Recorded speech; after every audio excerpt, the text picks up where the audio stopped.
to Career Success the VOA. My name is Nana Boatmama. I hope we are all fine. So, I'm going to continue from where I left off last week talking about tips for our CV. We talked about also talking about your job experience. So, we are going to continue today. After talking about your job experience, you can then move on to your educational background. Your educational background is an opportunity to let your employer know some of the maybe certificates that you have obtained.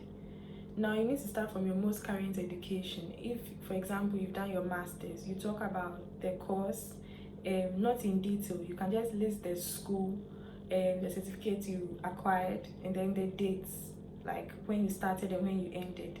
Then you can move on to your bachelor's degree, etc. Most employers don't really consider the secondary school that you went to. Now, in a time where most things are being done online, you may have probably done some online courses as well. You could add some of the certificates that you have gained through this time to your CV, just to let your employer know that you are still working on improving your skills.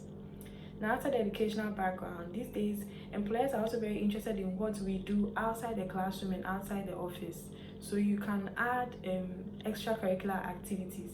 For example, a voluntary course that you are passionate about. Maybe you took part in a reading drive, or you organize a conference for young people, or you run a website.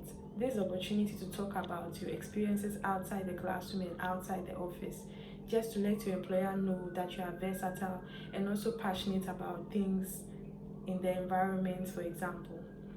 Now let's move on to referees. Some argue that these days you don't even need to add the referees part. Others also argue that you can add available on request. Whichever one you do, assuming you write maybe referees available on request, that could work, because these days employers will probably look for your profile on social media before even contacting a possible referee. So you need to also be careful the kind of brand you build online. Now, if you write referees available on requests, for example, if you are submitting your CV, you can just let them know that you are on hand to provide further information regarding that. Thankfully, there are lots of templates online that help us with writing our CV in the terms of formatting, so that your CV doesn't look too monotonous or wordy. So you could make use of some of these templates, just play around with them. For example, fonts, you can use fonts like Times New Roman, Calibri Body. The font should be a serious one, in quotes, not playful ones, something that speaks well about the one presenting the CV. You could also try varying things like colors. Let's say, for example, your name is in blue and then the body is in black. For example, if you are saying work experience, you can highlight that in blue and then the body will be in black, just to make it easy on the eyes of the employer, who is probably reviewing tons of CVs. So yours needs to stand out. Now, avoid making your CV more than 2 pages.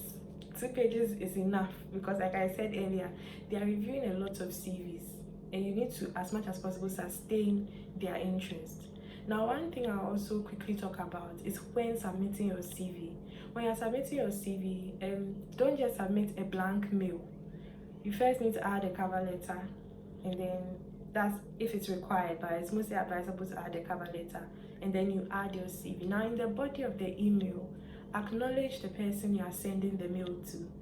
Remind them of who you are and the role you are applying for, and how you are looking forward to hearing from them. And then you conclude by saying kind regards and then your name. This speaks very well of you, as compared to you submitting a blank CV, which is more like you're just throwing the CV at the future employer. So don't forget, the next time you're submitting your CV, don't send it with a blank mail. At least acknowledge who you are sending it to, and then conclude nicely. Yes, so we'll end it here. What are some other ideas you have about CVs? If you have any questions, feel free to drop it in the comment section and we will answer you. Don't forget to subscribe to our channel. Take care, stay safe, until next time. Bye.